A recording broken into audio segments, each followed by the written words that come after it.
Am I the a-hole for not letting my daughter's grandparents take her this Christmas? This comes from Apprehensive Mix 2251.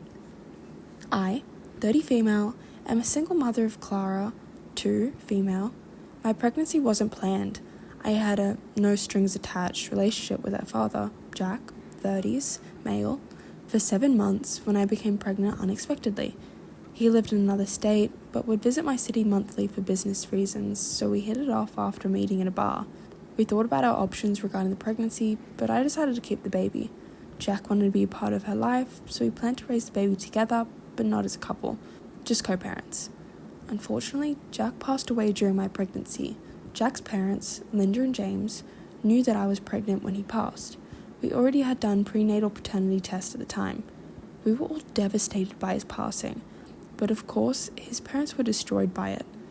Clara is their first and only grandkid, and she became their beacon of light in a dark time, as they say. They have 2 other daughters, Ruth, 37 female, and Lily, 27 female, but they don't have any children. Ruth has tried to conceive for a long time with her husband, and Lily is child-free and single. Jack's whole family lives in another state, with the exception of Lily, that lives abroad. They have a family business, so their life is there, while I have my family and career in my current city, where I live with Clara. Since Clara was born, we have had an agreement. Nothing legal, but we all agreed with visitations for her grandparents and aunts. They usually visit Clara twice a month. James and Linda are the ones that visit most, but Ruth also shows up sometimes. I really appreciate their presence on her life. Since the beginning, a point of content on our relationship was traveling with Clara to their state. They have a big property that's in their family for over 100 years and have a family business too.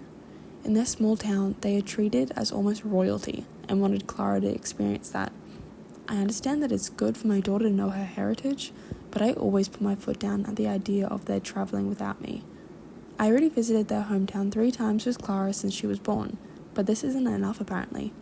Our relationship wasn't perfect. I had some issues with Linda meddling way too much in my parenting, but we were civil until I started my current relationship. I've been dating Ted, 34 male, for almost a year, and things are tense with James and Linda. Ted and I don't live together, and he has a daughter, Marie, 4 female, that lives with him. Linda has expressed disapproval to his constant presence in my house, which is not true. Both of us work a lot, and between our kids and other priorities, we probably see each other 3 to 4 times a week. To Marie having play dates and sleepovers with Clara, and the list goes on. The woman will find a way to comment something even about Ted's car parked in front of my house. Things escalated when 2 weeks ago I emailed Linda, James, and Ruth an invite for Christmas Eve. Ted and I will have a get-together with our families and close friends. I decided to invite Clara's grandparents so they can spend Christmas Eve with her, but I also let them know if they prefer they can take her for lunch on Christmas Day. The next day, Linda texted me that they already had plans to take Clara to their home on Christmas. I said that this was not happening. I didn't hear anything from her for about 2 days. Linda called me, stating that she gave me 2 days to cool off and be reasonable. I asked what she meant, and she said they have rights over Clara, and they have waited too much to take her home for Christmas. Now she is bigger and can travel without me. I said that this was never discussed, and I will not let them travel with my daughter without even discussing with me before. Linda said this was the discussion before the travel. I laughed on the call and said she was delusional. Things escalated quickly after that. I was accused of trying to replace Jack on Clara's life. I also said some things that were a little cruel about Jack never even meeting Clara. After Linda hung up on me, James called and tries to reason with me. He let it slip that they bought Clara's plane ticket 2 months ago without asking me first. I said there was no way I would let them walk all over me. James lost his temper and demanded that I should apologize to Linda or we will go to court over this. I didn't back down, and they said they were choosing to fight over this. Not me. Well, after some time of silence from them, I was served with court papers. They are suing me over custody of Clara and are stating I am unfit as a mother. I already have a lawyer who I consulted before our fight over the phone. She told me yesterday they have almost 0 chance of getting any custody. The most they can get is visitation, but still, I am worried about this becoming a legal battle. People on my life are divided, Part of them think I did nothing wrong by putting up boundaries, and other thinks it's petty of me to start a fight with my daughter's grandparents when I could let them travel with her for Christmas, when I know they are good grandparents and would take care of her. Am I the a-hole? Some clarifications are needed. How Linda and James know details about my life, how they know about Ted's car and Marie's playdates. They do live in another state, but they visit often, at least twice a month, and they come to my house to pick her up and leave her after the outings. This is how Linda realized Ted's car on the front of my driveway. Since I live in a gated community and it's forbidden this type of parking unless it's the homeowner's car, the first time she saw his car, Linda asked if I would call the security to tow the car, and I said no because it was Ted's car. They also used to FaceTime Clara 3 times a week. That's how they learned about some of her play dates and sleepovers with Marie. They called Marie was still at the house with Clara and saw her, too. They expected my toddler to travel alone on a plane. No. I think I couldn't explain well enough. James said they would travel to my city, take Clara with them on the plane to their state, and after a week they would bring her back. She was never supposed to travel alone, for what they were planning. Do I believe they were going to kidnap my daughter? I don't know. I think it's possible. Some comments made me paranoid, to be honest. James said they bought her tickets back, but I don't think I should trust him without proof. Their word means nothing now. Do I still have contact with them? No. My lawyer advised me to cut all visits, video calls with Clara, and the only communication with my daughter's grandparents through our lawyers. They are not blocked on my phone, but I will not receive any call from them. If they text me or email me, I'll have it sent to my lawyer. Trust me, today was all about making an FU binder and documenting every little thing. Thank you for a lot of the advice, guys, and don't worry much. Clara and I live in a very secure community with cameras and armed security. Nobody would take it from me. With armed security? Where do you live? There is an update though. This update is 2 months later. Hey, I posted my story here some months ago and was surprised about how this blew up fast, not only on Reddit but also on other apps. I was not sure if I should post an update since I was fearing being doxxed, and also I received a ton of hate through messages and people reposting my story, bullying me and wishing for me to lose my daughter's custody. About the possibility of doxing, I talked to my lawyer and showed her my post, and she said that I could update if I keep the fake names and don't give up personal details. Until now, nobody in my life has discovered my post, which makes sense since English isn't our country's first language. Having said that, I like to also preface that my grammar and writing skills on English aren't the best, since this is my second language. But I was truly appalled about how many people attacked me for it. Some people said that I must be an alcoholic to commit as many grammar mistakes and that I deserve to lose my daughter for being a drunk, which is not true. I don't drink. I know the internet can be toxic, but some people are willing to go too far to bully others. This is very low. I just hope everyone that criticizes my writing skills has better knowledge than I have while learning other language. When you guys start to speak or write in a second language, I hope you don't meet someone like yourselves. More than 2 months has passed and a lot has happened since. My life was really chaotic for some weeks and I felt that I couldn't celebrate Christmas the way I truly wanted because I was constantly worried about the custody lawsuit. I'm relieved to say now that this is over. Also, to the ones worried about Clara, I thank you guys for being so gentle. To be honest, I think more people are nice and gentle than bullies, so I am truly thankful for all your well wishes, from the bottom of my heart. Clara is healthy and happy. Luckily, nobody tried anything to take her from me. I know a lot of you said they could try to kidnap her. I'm still worried about it, but nothing has happened. After I made my post, I spent several days working with my lawyer, my family, and even with the home security company I hired to ensure Clara was safe. All my security cameras are working, and that I had all the documentation needed for court. My lawyer and I prepared tons of documentation about me, Clara, and even got the backlogs of visitation in my gated community that proves Ted has never spent the night here. My family were very aware about my fears of kidnapping, and they made sure to always be around us. I have to thank you guys for the incredible advice I got. I don't want to put too much weight on talking about haters because 90% of the comments and messages were truly nice and caring. I tried my best to listen to my lawyer and many things you guys said we could do to ensure our safety. Not only that, but I talked to Clara's pediatrician, pediatric dentist, swimming teacher, even my parents' church where Clara sometimes goes to kids' classes. They are aware of the lawsuit and that nobody should give up information about Clara or me under no circumstances. They were all on the same page and are giving us support and being understanding. Some people advised me to speak to Clara's aunts to know if they were aware about the lawsuit and the possibility that their parents could try to take my daughter. I was not sure about how to do this. My lawyer said I could try to communicate with them, but all via text or email.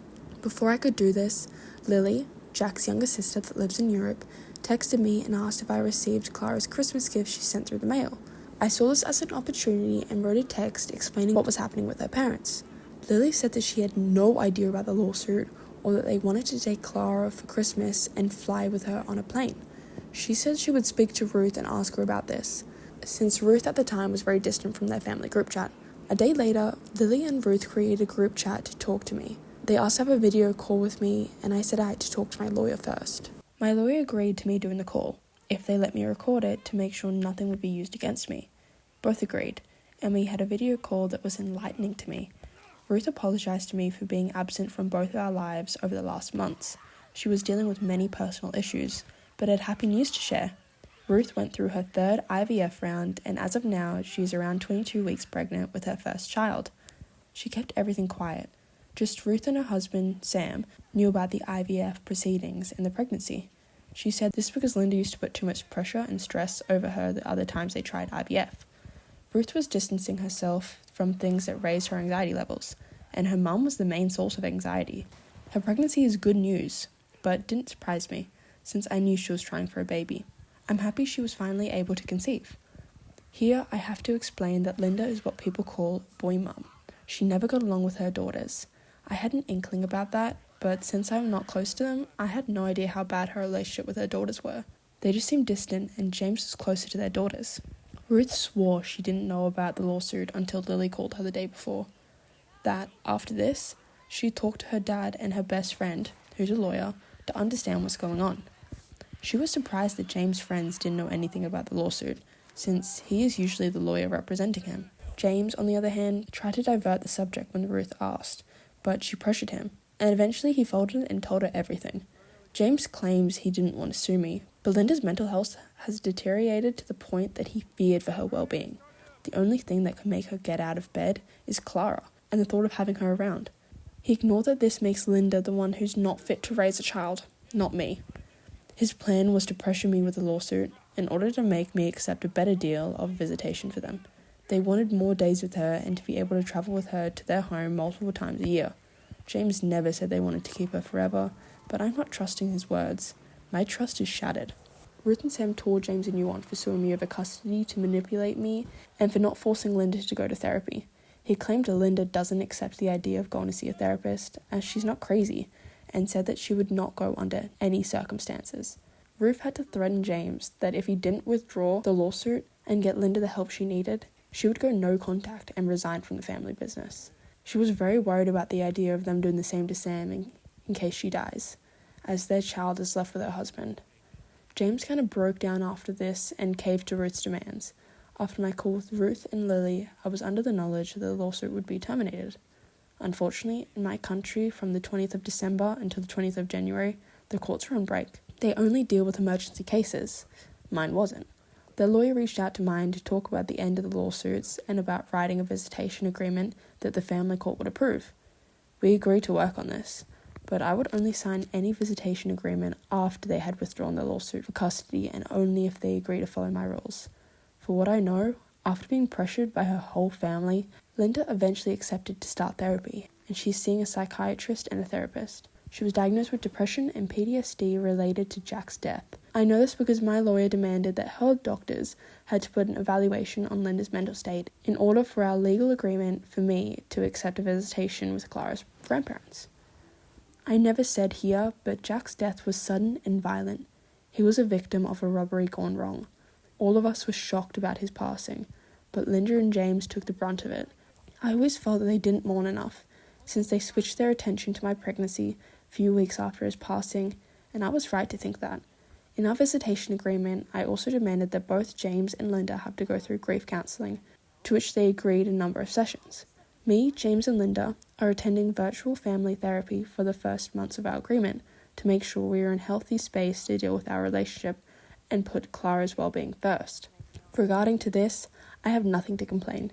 They accepted my terms pretty easily. They did try to fight the idea of supervised visitation, but I had no reason to accept otherwise. Now, they will visit Clara twice a month on a family centre in my city. This is something my country has, is a public building where things related to custody of minors and family problems regarding custody are handled. They have very good security there. Those visits will be supervised by a social worker who was assigned to our case by the judge that signed our visitation agreement. About the fears of kidnapping, I have to say I didn't feel validated by my country's laws. Basically, me and my lawyer went to a police station and we did an occurrence about the possible kidnapping. They didn't seem to take this serious, and as of now, I will not press charges. At least there's paperwork regarding my fears. James ended up sending my lawyer Clara's plane tickets to prove they bought her 2 tickets and were not planning on staying with her. Since they have money, I didn't think it would be hard for them to buy a ticket back knowing they would not use it.